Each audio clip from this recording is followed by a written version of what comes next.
with demand expected to come back, the question remains, does this mean the economy is back on track? Companies now, after experimenting with offshore in places like India, Philippines, and Poland, want to bring those jobs back. We invest in the U.S. We're the biggest exporter in the country. In the cycle we're in right now, we're creating jobs. From Radio America, it's Neal Asbury's Made in America, the show that explores American industry, large and small, and promotes American-made products everywhere. Put Neal Asbury's Made in America to work for you. A very big welcome to you today. I'm your host, Neal Asbury, together with co-host Dr. Rich Rothman. So, Rich, President Trump, he's pretty open, right? I mean, he campaigns and he kind of says what he's going to do. I think that a lot of Americans are shocked that we actually have politicians who campaign on something and actually turn out to do it, right? Because you had President Obama, we're going to get tough on Mexico, we're going to get tough on China. Yeah, nothing Well, happens. he got tough on Putin, and he called him and said, please stop. I mean, that defines the difference. Don't cross that red line. Well, that didn't... it didn't work. That didn't happen. No. But even President George W. Bush, I remember him campaigning. We got to get tough on China, and China's eating our lunch. We got to do something about it. And obviously, it becomes same old, same old. I mean, the politicians get sucked into the machine. And that machine is just kind of churning along. And, there's just not been a personality that's been big enough to take on the machine. See, I think it just defined it. The politicians are politicians. The difference is that Trump's not a politician. Trump is the private sector guy who's just he's the private person who got involved in the political scenario and landscape because he wanted to do something with his country. But he's not a politician. It's obviously he's not a politician because he's so, articulate in certain ways that most people can't accept. Or a lot of people have trouble with his absolute honesty about it, what he's saying. Or, what he's going to do is what I say. Yeah. Whether you agree with him or not, and I know a lot of people disagree with him, and a lot of people agree. And a lot of people do. This is a split country. It is, and but when it comes to tariffs, I'm an American exporter. I'm an American manufacturer. I just wish there was another way. And now tariffs in immigration. Well, the guy I go to when I want to talk about trade, and as someone who I've worked with, had the pleasure to work with at the District Export Council, at Cato Institute. He's been on our show many times. He's our go-to guy for trade, and since trade is so much in the news today, we're very pleased to have back with us Dan Griswold, who's a senior research fellow at the Mercatus Center at George Mason University. You see him all over the media talking about trade. Dan, welcome to Made in America. Neal and Rich, I'm really delighted to be with you. So let's talk about the latest, and that's Mexico. I didn't see that one coming, but neither did I see, back in May, as a Sunday afternoon, and I kind of say it's a pretty slow news day, and I kind of open up my phone and kind of reading Newsmax, and there it is, President Trump says he's going from 10% to 25% on China.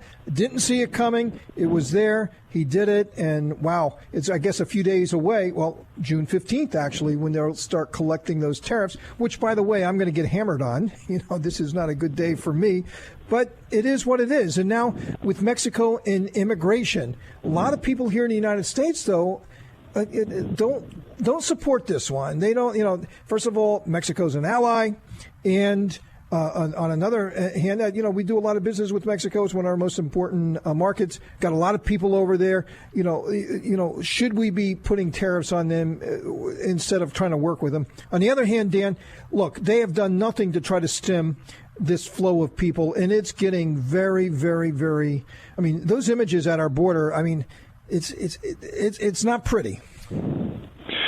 Neal, we have a problem at the border, and we could talk quite a while on that. I think part of the problem is the U.S. asylum laws that need to be changed and tightened. We need more judges and detention space down there.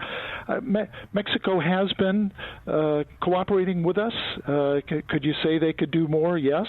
But it's not that they haven't done nothing. They've tried to police their southern border, which is has a lot of jungle and it's a difficult terrain down there. They have accepted a number of refugees back, asylum seekers back into Mexico, and they're housing them there. So they haven't been uncooperative. We've actually had, because of NAFTA and other developments, we've had a good cooperative relationship. But I would say this, Neal and Rich, whatever problems we have at the border on immigration, this blanket tariff threat against Mexico is not the way to go about fixing it. It actually takes the pressure off Congress and other people here to step up and fix the problem. So these tariffs are not the way to go.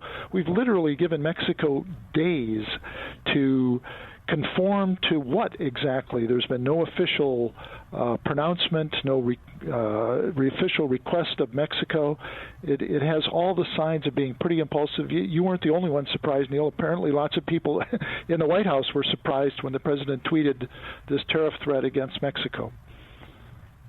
Well, I don't think people want to use tariffs for immigration either, but I have to look at the full spectrum of what we've been watching. And here we have a president. I mean, one of the most important duties of the president is to protect the sovereignty of the United States. I mean, that's way up on top of the litany of things that a president must do, and Congress for that matter. And here he's trying to get a budget passed that would give him the money to do that. They don't get a budget passed. And that's the Republicans as well, by the way. It's not just the Democrats. The Democrats have obstructed across the board in just about everything. He declares a state of emergency so he can use military funds and transfer that to the border so he can not only just build a wall or reinforce what he's got down there, but also help the humanitarian crisis and get the people that he needs to control and help and take care of and provide medical care and housing and so forth. The people that doesn't happen either because a democratically appointed federal judge decides to take it upon himself that he will then decide that it's illegal, can't do it, stop it, whatever he can to obstruct the situation. So that happens. So when you think about it, and I understand exactly what you all are saying, but what does a president do when he gets nowhere? And it can't be, well, we have to do better, we got to find a better way. Where? Where are we going to do that? Are we going to do that with the Democrats in the House? When Pelosi today says that, well, I don't want him impeached, I want to see him in jail. Where do you go with that? Where do you go with Elijah Cummings? Where do you go with Jerry Nadler? Where do you go with all these people who for 2.5 years called him a criminal, a treasonous traitor to the United States in the pocket of Putin, and then the guy saying, all right, I'm going to work through this, I can do this, shoot, I can do this, I can do it. But the truth of the matter is, where is he going to turn to? So I guess, he says, okay, look, I got to try this, I got to do something. So I think tariffs is going to catch somebody's attention. It sure as heck did. It caught everyone's attention. I'm looking at a guy right now across this big table, caught his attention, and I'm sure it caught your attention. Well, what I really want to hear is, where does he go if he's got nowhere to go? Well, it's above my pay grade to solve all those problems in one fell swoop, but I can pretty confidently say threatening tariffs against Mexico are the wrong way to go. Just look at it from the president's point of view. Most of Mexico's exports go to the United States. Neal, I think it's something like it's 80% or more, isn't it? Dan, yeah. I read 80%. That's amazing. Yes. Hey, by the way, as a business person, you don't put all your eggs in one basket, right? You want to kind of spread those receivables out. Right? That's one message. Don't rely on the United States as a steady trading partner. But my point is this. If we deliver a body blow to the Mexican economy, these tariffs will hurt Americans, but they'll also hurt Mexicans. If we put tens of thousands of Mexican workers out of a job, they're going to be more inclined to come to the United States. The president, by threatening to sow economic chaos in Mexico, is actually going to increase pressure, the push factors for Mexicans to come into the United States legally or illegally. That's a self-defeating aspect, number one. Number two is the president's top legislative priority of this year is to pass the USMCA, U.S.-Mexico-Canada Agreement. Well, the good news is it caught someone's attention in Mexico because they're negotiating as we're talking in Washington right now. So they did say early this morning, this is on a Thursday, that they may delay the Mexican tariffs and see where the talks go, in which case then the tariffs were just a means of leverage, perhaps. Yeah, the president, 2 months ago, we could have been talking about the president threatening to shut the entire border with Mexico, which would have been another kind of economic blunder and disaster, and he backed away from that. So that's a fair point. It could be part of the president's art of the deal, his method of operation, making threats. But this is we're playing with fire here, and there are voices in Congress on both sides of the aisle talking about passing legislation that would nullify these tariffs, which I think would be totally justified. The Constitution says it is up to Congress to determine, to regulate our commerce with foreign nations, to establish duties. The president is imposing these duties under the International Emergency Economic Powers Act of 1977. It's never been used for tariffs. It's never been used on an issue like immigration against a generally friendly country like Mexico. That's why Finance Committee Chair Grassley has said this is an abuse of U.S. trade law that goes far beyond congressional intent. I agree. Hey, Dan, I got to get you back. Do you have a couple of moments to stay with us? I want to talk about China. I want to talk about Europe. I certainly do, yes. Hey, we're talking to Dan Griswold from the Mercatus Center. He is the Senior Research Fellow at George Mason University, a great man and very, very knowledgeable, the go-to guy on international trade. Still much more to talk to with Dan. Don't want to miss it. Made in America.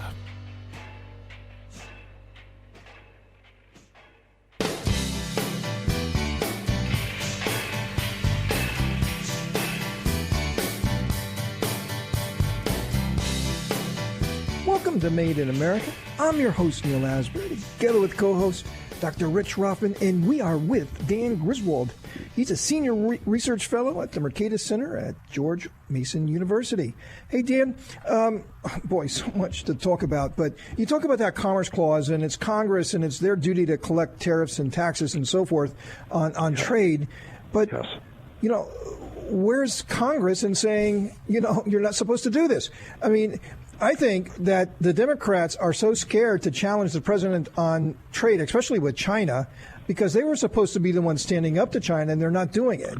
And so now he's using this to fight China, and Congress is just going along with it. Yeah, that's fair. There are a few issues here, aren't there? On China, I do think the president, there's broad support in Congress for at least confronting China, if not the blanket tariffs that the president has imposed. The steel tariffs, I think there was less support using the Section 232, and there's at least a couple of bills in Congress, one by Senator Portman, one by Senator Toomey, that would put restrictions on the ability of the president to impose duties under national security with Section 232. And then, of course, there's this threat against Mexico, which could get Congress to respond. But you're right, with China using the Section 301, which is what they've used on China, there hasn't been that much pushback. And I think on China, we'd all agree that there's a problem there. The differences are how to go about addressing it. And here again, I think these blanket tariffs that are leaving innocent victims by the hundreds of millions in both countries are not the right approach. There are positive steps we can take to confront China over intellectual property and other issues that don't involve these self-damaging tariffs that are raising prices for American consumers, are disrupting supply chains, are inviting retaliation that is hurting U.S. farmers and other exporters. There is a better way to deal with China. Are we willing to sacrifice something to protect the integrity of manufacturing and products and technology and intellectual property rights in the United States and other Western countries? Where does that all fit in? And what are we willing to sacrifice to make it happen? Does that fit in anywhere? I'm just asking. Well, so far we've had a lot of pain and no gain. We aren't any closer to a deal with China. And again, Rich, we can agree that there's a problem. Theft is theft, intellectual property. We need to do something about it.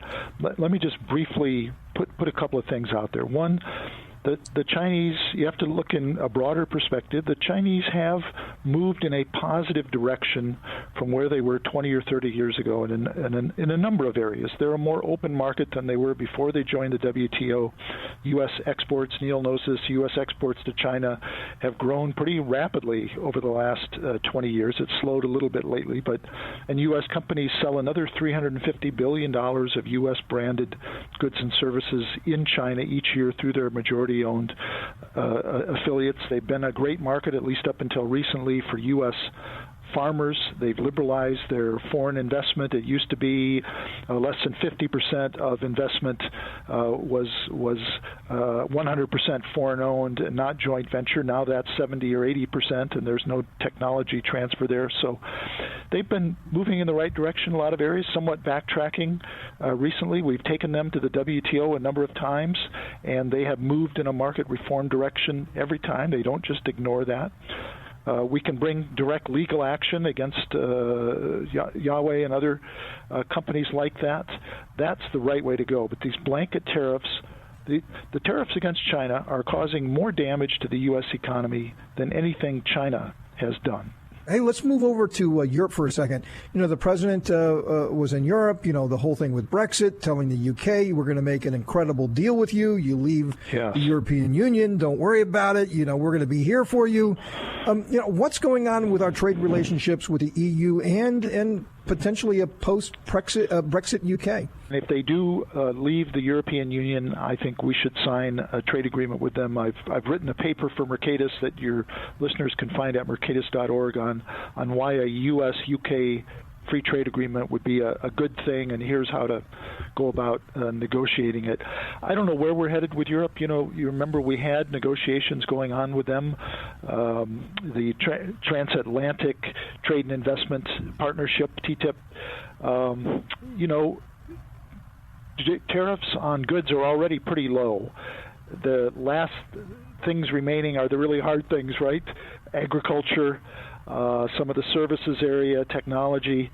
So I don't know where we're going to go. The Europeans don't want to put agriculture on the table, and yet U.S. farmers and ag representatives insist that's necessary. So I just hope we don't go to a trade war with Europe either. We're already about to have a two-front war. I don't want to have a three-front war with one of our other major trading partners.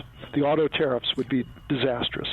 Hey, Dan, it'd be interesting to see what happens with the auto tariffs if they should come about 25% on autos. I mean, that's going to hurt, Germany for one. So, hey, we've been together with sharing some time with Dan Griswold from the Mercatus Center at George Mason University, the authority on trade here in the United States. Hey, Dan, thanks for being with us. Neal and Rich, it was a pleasure.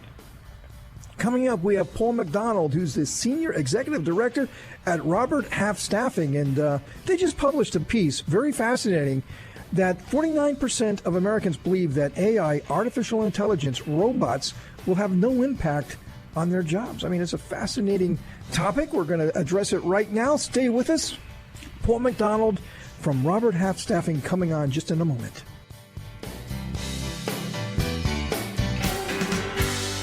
Made in America.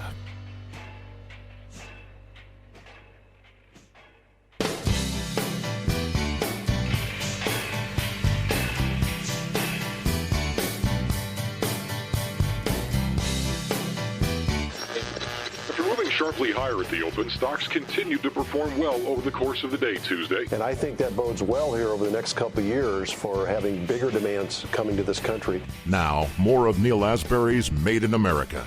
Welcome to Made in America. I'm your host, Neal Asbury, together with co-host Dr. Rich Ruffman. So, Rich, just like we have shifting sands and insuperable mountains in the world of international trade, we have the same thing going on with our workplace. What's happening in the American work environment. And we used to have the robot report, and I know that you're very passionate about that and how robots on many things, and especially with the minimum wage. We've had a lot of shows where we talked about the minimum wage, $15 an hour, and some localities in the United States, I believe Seattle, what are they talking about? $19, $20, this minimum wage thing. And what does a lot of American business do? well, they move out of those localities, jurisdictions, and they move to some place where they can be a viable business. And the other thing, Rich, is that they start investing in artificial intelligence. That's right. Robots, right? That's right. I mean, robots are doing so many things. I mean, robots are going to be driving our cars here. I mean, it's fascinating. They're going to be working in warehouses. They're going to be picking and packing orders. They're going to be flipping hamburgers. They're going to be serving the hamburger. I mean, it's amazing what's going on with the revolution in AI. See, if you don't see what's coming, then it really does hurt you, doesn't it? It's sort of like, I don't know, guys who had horses, and they said, well, that's a ridiculous buggy. It's got no horse. How could it get around? It's never going to get around. No one's going to ever want that. How could you get rid of your horse? Your horse can kiss you. Can that car kiss? I mean, what I'm saying? And they didn't see it coming. You know, they didn't see it coming. Well, that horse could make a big mess as well. That horse can make a big mess as well. But on the other hand, the horse could. Anyway, but the point is that, yeah, we've been discussing this for quite a while, and AI is a major threat to jobs in the future. And I'm looking forward to hearing about it. Well, maybe it is. Maybe I think it is. Well, let's have that conversation right now, right here at Made in America with Paul McDonald, Senior Executive Director at Robert Half Staffing. They published a piece just recently that Americans foresee no effect, or only 49% of Americans, which that's a lot of Americans, say that there will be no effect with artificial intelligence or robots in the workplace, at least as it relates to their jobs. Very fascinating. Paul, welcome to Made in America. Thank you for having me. So tell us about this paper, this report that you wrote. And, I mean, it's kind of counterintuitive, right? I mean, I would have thought that a lot of people would think in at least certain jobs within our economy, which is very, very millions of jobs in our economy, that would be impacted by artificial intelligence. Yet you say 49% of workers say they don't see any problem at all. Yes. When we entered into this study, Neal and Rich, it really was about, okay, so are workers going to be displaced from their jobs by AI, artificial intelligence, machine learning, and all the above? And so we embarked upon this and did a survey. We wanted to have some data. So we polled 2,800 workers throughout the United States in various cities. And this polling results came back where we thought there was going to be fear from individuals, and, they were going to be, worried about their positions, worried about their jobs, worried about their industries.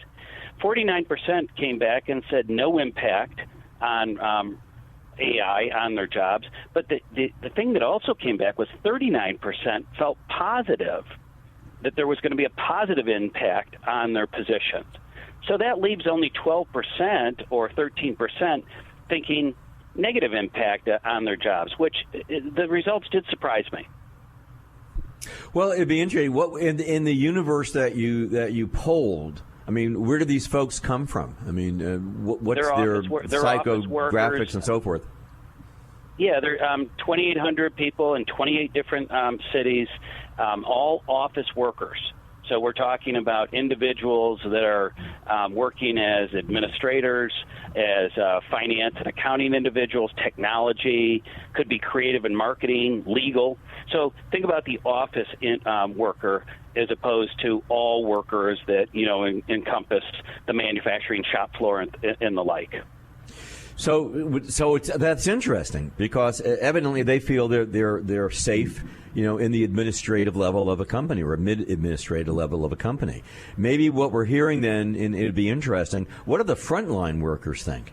Those who are actually, dealing face-to-face with the customers, those driving the cabs, those driving the trucks, those driving the planes, those in the manufacturing sector. Did you poll any Uber drivers? No. Well, we only, at Robert Half, we only cover the office worker, accounting, finance, technology, creative, marketing. So that was our audience. We wanted to really poll the audience that we for the past 71 years have been dealing with. So the thing is that really... Well, that's probably because they want a robot sitting next to them so they could be on Facebook all day. I don't know. Well, the key finding here is for those workers that came back, they really told us, it said, it's going to allow things like data entry, tasks that are, mundane tasks like bank reconciliations or account reconciliations to be done by the computer, and allow them to do more strategy and analysis work. So, just to give you a for instance. So the robotic process automation is very alive and well within the office or business environment in the front office. The workers coming back and saying they're going to be able to focus more on strategy. By the way, to go along with this study, we did poll 1,200 managers that are in the front office managing these departments that I've been talking about. They feel strongly that they'll be able to retrain and upskill their current employee base to meet the demands of AI and robots or bots within their environment. So, but they also are worried about being able to hire in new staff that have the new skills. So to meet the demand, they're hopeful that they'll be able to retrain and upskill the people, but also hire people externally, either on a direct hire basis or on a consulting or temporary basis to meet the demands as the business moves forward in the AI world. Hey, Paul, thanks for being on the show. Very fascinating stuff. Fascinating study, fascinating work. Paul McDonald, Senior Executive Director at Robert Half Staffing. Paul, thanks for coming on. Thank you. Coming up, we have Mark Hamrick from Bankrate.com. We're going to talk about the job market, what to expect. Unemployment in April was 3.6%. Is that sustainable? Lots of things to talk about with Mark. You don't want to miss it. Made in America.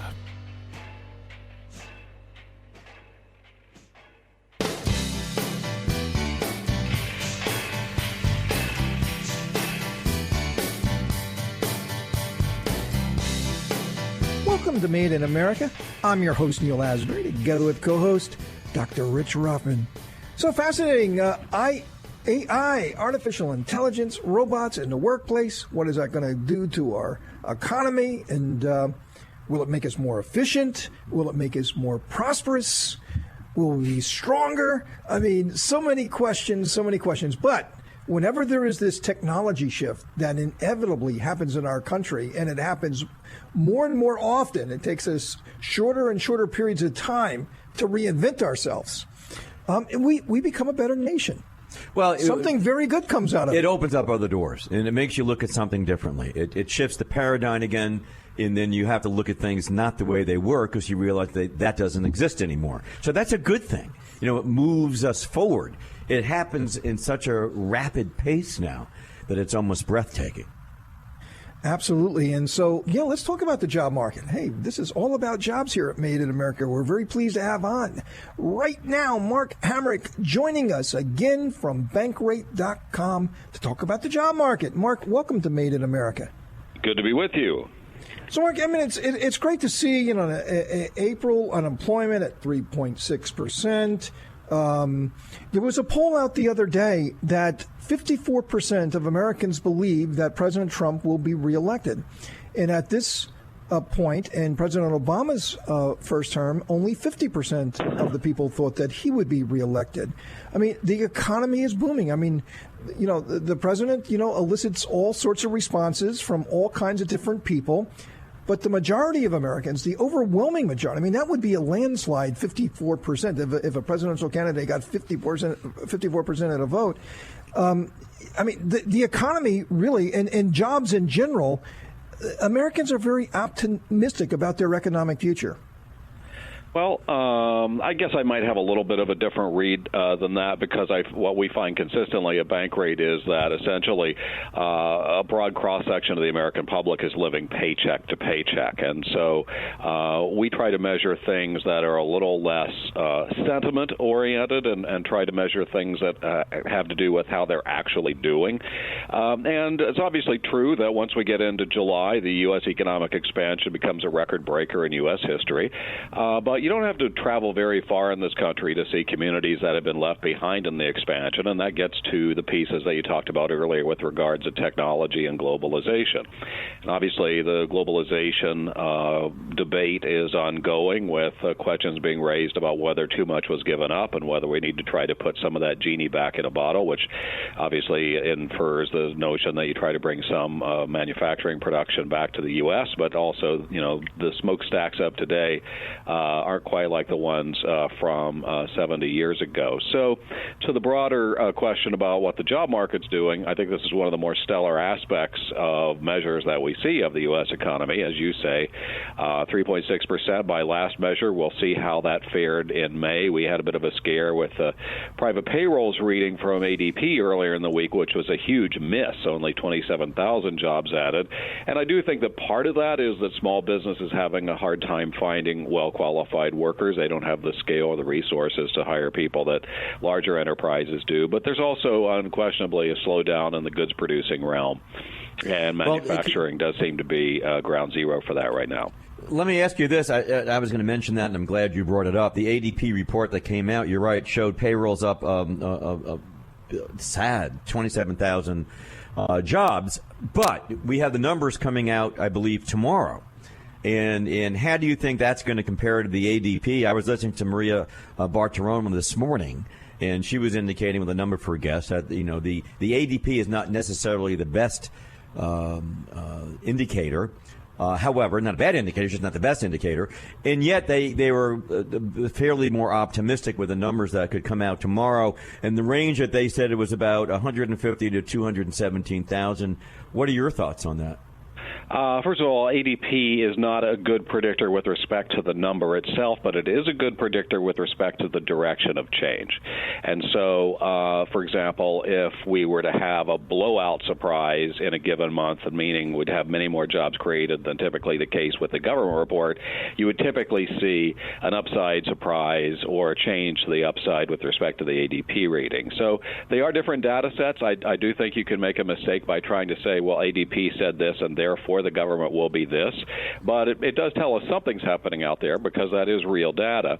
And we do know that, for example, job cut announcements are rising. Challenger Grain Christmas data tells us that.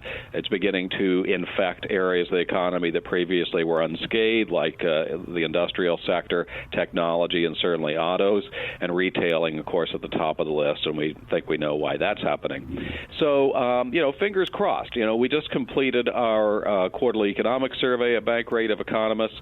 80% do believe the downside risks predominate right now, and that's how you get a number of things percolating around the periphery that include investors essentially betting the house that the Fed will cut rates, as well as, of course... Is that what you believe? I mean, do you think that the Fed will cut rates? I mean, that's been a pretty hot topic, especially with the president. And what does the tea leaves tell you?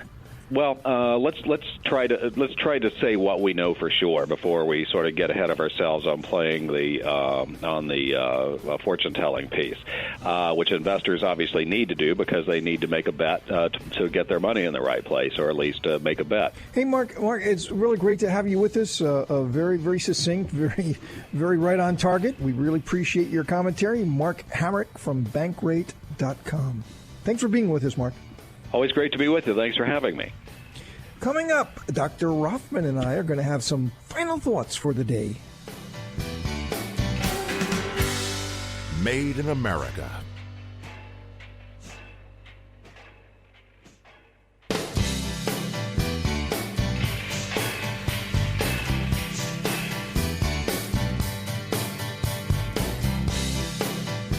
Welcome to Made in America. I'm your host, Neal Asbury, together with co-host Dr. Rich Rothman. Rich, I can't believe that we're at this point in our adventure, our show, which I love very much. I love being here with you and hearing all the wisdom that comes out of you. And you were just dying to talk about bond inversions.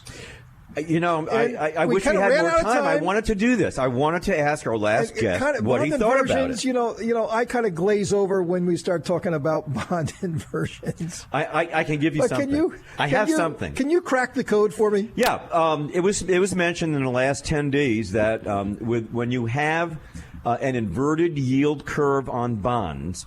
It is every recession has had exactly an inverted yield curve on bonds. I'm going to explain what that means in a sec.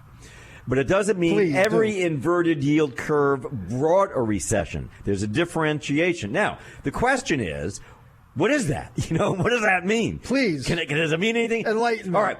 An inverted yield curve occurs when long-term debts have a lower yield as compared with short-term debts. Higher long-term rates reflect expectations that growth will continue. All right. But when the difference between a short and long-term rate narrow, it's a signal that people are less certain about the growth is here to stay. And that can produce a recession. That's the best I can give you. Ph.D. in English, not economics, just saying. That kind of makes sense. Just saying. That kind of makes sense. I just wanted to point that out. It was bothering me. I know it bothered you. I could see it in your face. It did. I mean, when you were talking about bond inversions and we couldn't get to it, I said, wow, we just can't let that be. We can't let that be. No. But I think, Rich, I mean, it's the economy is really defying itself. At least it defies my logic, my little personal logic, from where I sit, that you have all this stuff going on in the world and you have all these tariffs, and you would think that these tariffs would be smacking at everybody's income. I mean, the business's income, and for that matter, the American people's income. I mean, it just seems to intuitively mean that, if you got all these tariffs and, 25% on, your largest source of manufactured goods, China, that it would make a huge impact on the profitability of businesses. People not buying as much, or they have to sell their products at less of a gross margin. They make less money. Now, Mexico, which is also a huge source of a lot of the sort of commoditized products that we use in our daily lives, and, are there going to be tariffs there? However, the market, kind of goes down a little bit, but then a couple of days later, it comes roaring back. It's amazing. Roared back this week in one day, 500 points. That's right. That's what I'm talking. That's a huge increase. That's what I'm talking. I mean, so it just kind of defies logic that the economy could be taking, all of these hits. And I think under any other president, if this were to be happening, you would see the Black Friday and, it seems to always happen in October. But, these massive corrections that always happen on Friday, on one of the Fridays in October, and the market just absolutely gets destroyed. You would think that we would see something like that, but it's not happening. It's not happening at all. One of the things, I have to segue and get this in. One of the things that did occur this week is the European Central Bank, the ECB, did set long-term view on banks to hold on their rates. So they're not anticipating raising rates in Europe. Let me tell you this. In the Obama economy, I mean, interest rates were essentially zero. Well, and the economy wasn't doing anything. And they were printing a lot of money. But they were bailing him out with a lot of cash on the street. But interest rates, I mean, at the Federal Reserve level, was essentially zero. That's right. And now, they've gone up substantially under President Trump. Well, they came up very, very quickly, and that's why Mr. Trump was concerned with that, because he thought he overheated the economy that way. Right. But this economy is booming. The market is booming. With these higher interest rates, I think it says a lot about the Trump economy. I mean, Obama couldn't get it going with 0% interest, and Trump's got it going with rather, sizable interest when you compare it to the Obama years. Anyway, you know what it is? It's Trump's magic wand that Mr. Obama thought, what does he have, a magic wand? I guess that's it. Well, you know what it is? And I hate to tell you this, Rich. Oh, God, I know. But we're out of time. I hate that. Can you believe that? I know. And all our friends in West Virginia and Chicago. All the entrepreneurs and small businesses sitting there, wanting to jump in and trying to get some advice. We'd love to give it to you, but guess what? We're going to be back again next week at the same time for another adventure of Made in America, where we never stop fighting or giving you advice of how to create your jobs and your businesses. You always want to come back right here to be with Rich and I for Made in America.